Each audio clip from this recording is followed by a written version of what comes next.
18 जून 2025। मीठे बच्चे, यह रुद्र ज्ञान यज्ञ स्वयं रुद्र भगवान ने रचा है। इसमें तुम अपना सब कुछ स्वाहा करो, क्योंकि अब घर चलना है। प्रश्न: संगम युग पर कौन सा वंडरफुल खेल चलता है? उत्तर: भगवान के रचे हुए यज्ञ में ही असुरों के विघ्न पड़ते हैं। यह भी संगम पर ही वंडरफुल खेल चलता है। ऐसा यज्ञ फिर सारे कल्प में नहीं रचा जाता। यह है राजस्व अश्वमेध यज्ञ। स्वराज्य पाने के लिए इसमें ही विघ्न पड़ते हैं। ओम शांति। तुम कहाँ बैठे हो? इनको स्कूल अथवा यूनिवर्सिटी भी कह सकते हो। विश्वविद्यालय है जिसकी ईश्वरीय ब्रांचेस है। बाप ने बड़े ते बड़े यूनिवर्सिटी खोली है। शास्त्रों में रुद्र यज्ञ नाम लिख दिया है। इस समय तुम बच्चे जानते हो, शिव बाबा ने यह पाठशाला अथवा यूनिवर्सिटी खोली है। ऊंच ते ऊंच बाप पढ़ाते हैं। यह तो बच्चों की बुद्धि में याद रहना चाहिए। भगवान हमको पढ़ाते हैं। उनका यह यज्ञ रचा हुआ है। इसका नाम भी बाला है। राजस्व अश्वमेध रुद्र ज्ञान यज्ञ। राजस्व अर्थात स्वराज्य के लिए, अश्वमेध यह जो कुछ भी देखने में आता है उन सबको स्वाहा कर रहे हैं। शरीर भी स्वाहा हो जाता है। आत्मा तो स्वाहा हो नहीं सकती। सब शरीर स्वाहा हो जाएंगे, बाकी आत्माएं वापस भागेंगी। यह है संगम युग। बहुत आत्माएं भागेंगी, बाकी शरीर खत्म हो जाएंगे। यह है सब ड्रामा। तुम ड्रामा के वश चल रहे हो। बाप कहते हैं हमने राजस्व यज्ञ रचा है। यह भी ड्रामा प्लान अनुसार रचा गया है। ऐसे नहीं कहेंगे कि मैंने यज्ञ रचा है।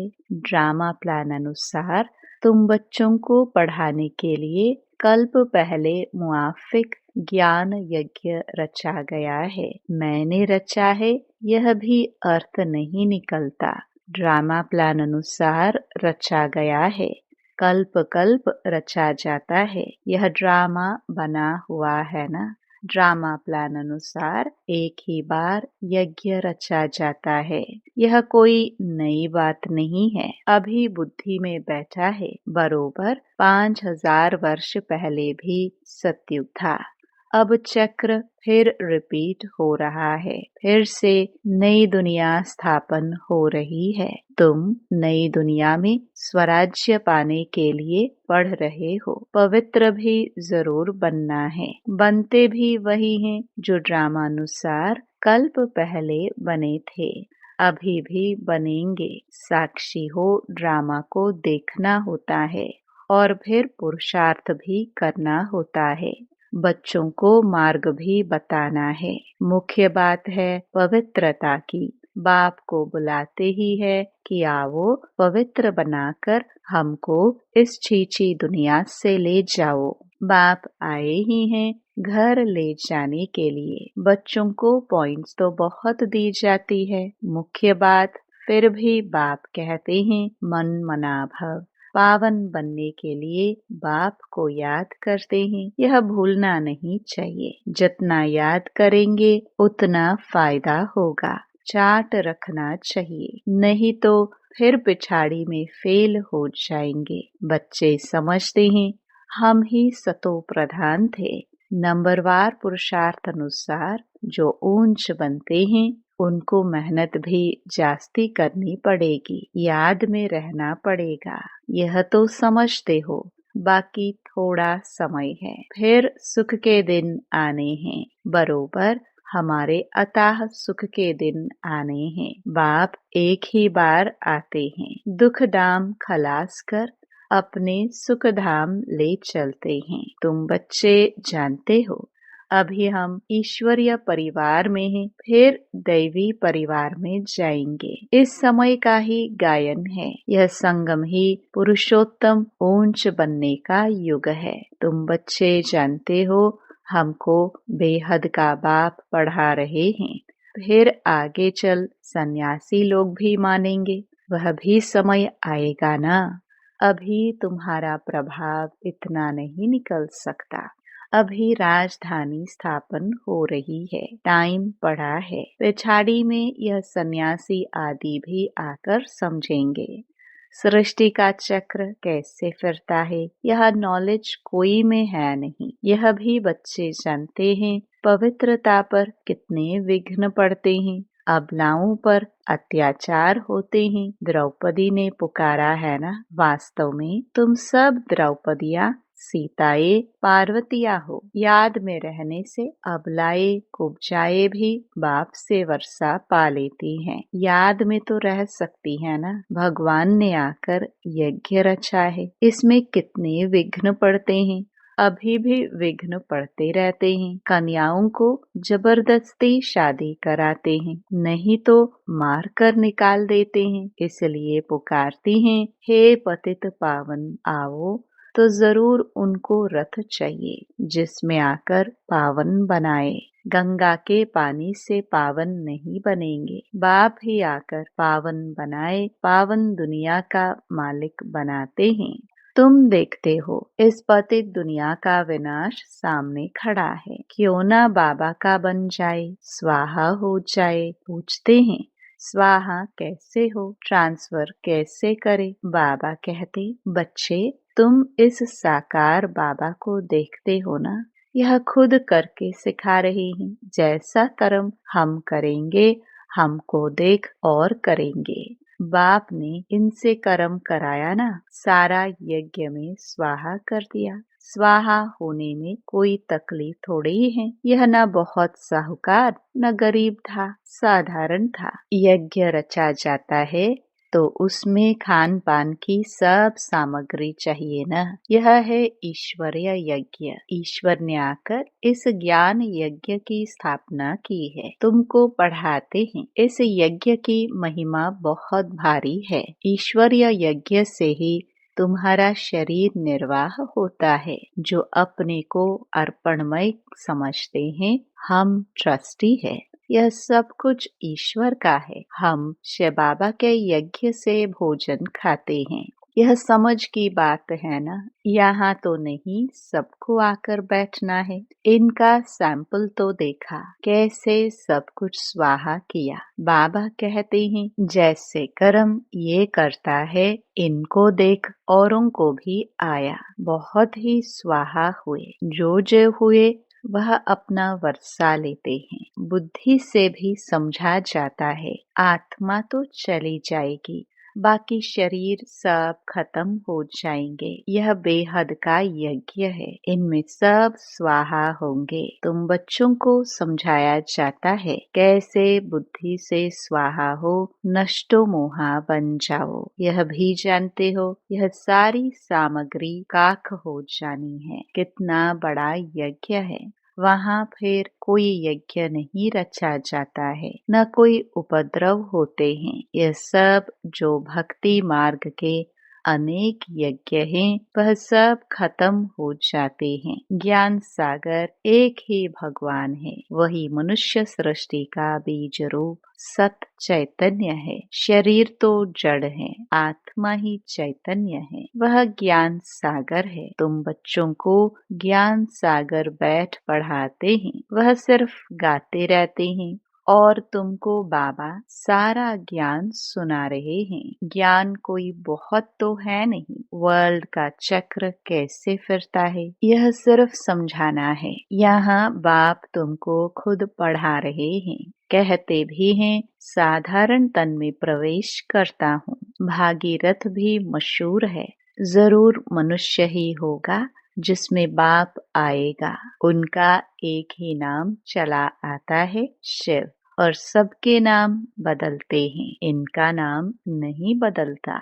बाकी भक्ति में अनेक नाम रख दिए हैं। यहाँ तो है ही शिव बाबा। शिव कल्याणकारी कहा जाता है। भगवान ही आकर नई दुनिया स्वर्ग स्थापन करते हैं, तो कल्याणकारी ठहराना तुम जानते हो। भारत में स्वर्ग था, अभी नरक है, फिर स्वर्ग जरूर होगा। इनको कहा जाता है पुरुषोत्तम संगम युग, जबकि बाप खेवैयाबन तुमको इस पार से उस पार ले जाते हैं। यह है पुरानी दुख की दुनिया, फिर जरूर नई दुनिया होगी। ड्रामानुसार जिसके लिए तुम अभी पुरुषार्थ करते हो। बाप की याद ही घड़ी घड़ी भूल जाती है, इसमें ही मेहनत।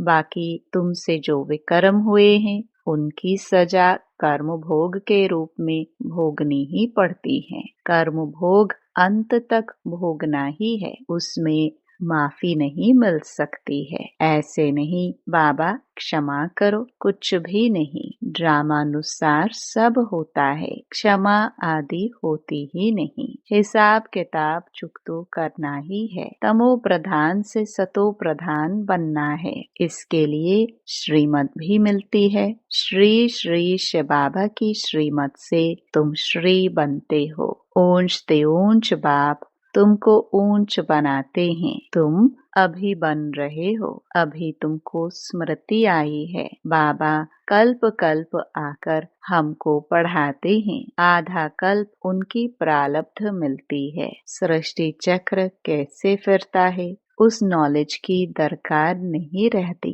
कल्प कल्प एक ही बार आकर बतलाते हैं कि यह सृष्टि का चक्र कैसे फिरता है। तुम्हारा काम है पढ़ना और पवित्र बनना, योग में रहना।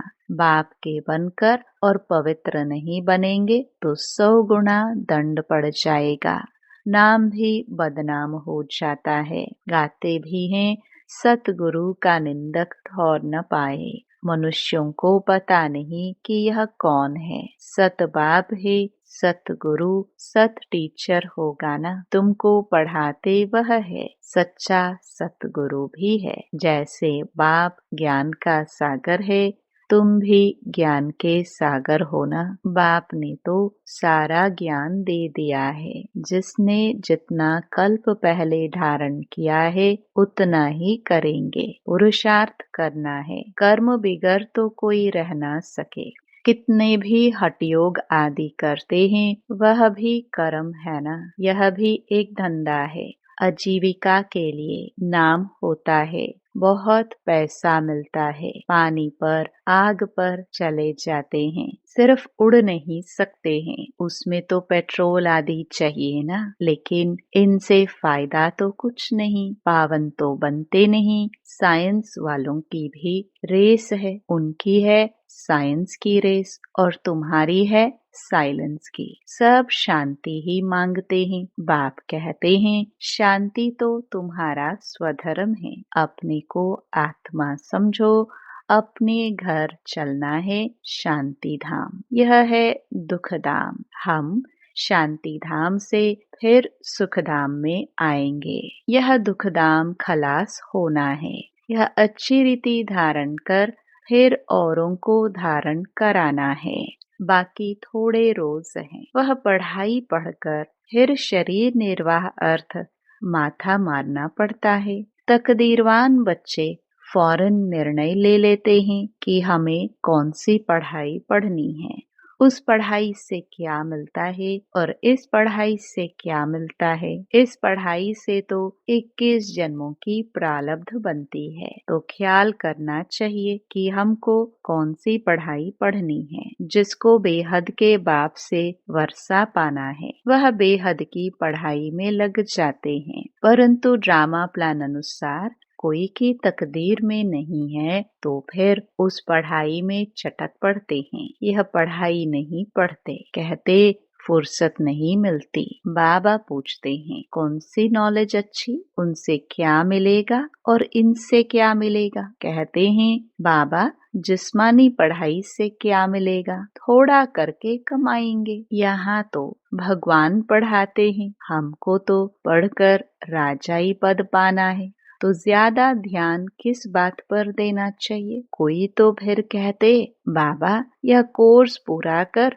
फिर आएंगे। बाबा समझ जाते हैं इनकी तकदीर में नहीं है, क्या होना है सो आगे चल देखना है। समझते हैं शरीर पर भरोसा नहीं है तो फिर सच्ची कमाई में लग जाना चाहिए। जिसकी तकदीर में है वही अपनी तकदीर जगाएंगे। पूरा जोर लगाना है। हम तो बाप से वर्षा लेकर ही छोड़ेंगे। बेहद का बाबा हमको राजाई देते हैं तो क्यों न यह एक अंतिम जन्म हम पवित्र बनेंगे। इतने ढेर बच्चे पवित्र रहते हैं, झूठ थोड़े बोलते हैं, सब पुरुषार्थ कर रहे हैं, पढ़ रहे हैं, फिर भी विश्वास नहीं करते। बेहद का बाप आते ही तब हैं जब पुरानी दुनिया को नया बनाना होता है। पुरानी दुनिया का विनाश तो सामने खड़ा है, यह बहुत क्लियर है। समय भी बरोबर वही है। अनेक धर्म भी है, सतयुग में होता ही एक धर्म है। यह भी तुम्हारी बुद्धि में है। तुम्हारे में भी कोई है जो निश्चय अर्जुन कर रहे हैं। अरे निश्चय करने में टाइम लगता है क्या? शरीर पर भी भरोसा थोड़े है। जरा भी चांस गवाना नहीं चाहिए। किसकी तकदीर में नहीं है तो जरा भी बुद्धि में आता नहीं है। अच्छा, मीठे मीठे सिखिलदे बच्चों प्रति माता पिता बाप दादा का याद प्यार और गुड मॉर्निंग। रूहानी बाप की रूहानी बच्चों को नमस्ते। धारणा के लिए मुख्य सार। पहला, सच्ची कमाई कर 21 जन्मों के लिए अपनी तकदीर बनानी है। शरीर पर कोई भरोसा नहीं है, इसलिए जरा भी चांस नहीं गंवाना है। दूसरा, नष्टो मोहा बनकर अपना सब कुछ रुद्र यज्ञ में स्वाहा करना है। अपने को अर्पण कर ट्रस्टी हो संभालना है। साकार बाप को फॉलो करना है। वरदान, ईश्वरीय नशे द्वारा पुरानी दुनिया को भूलने वाले सर्व प्राप्ति संपन्न भव।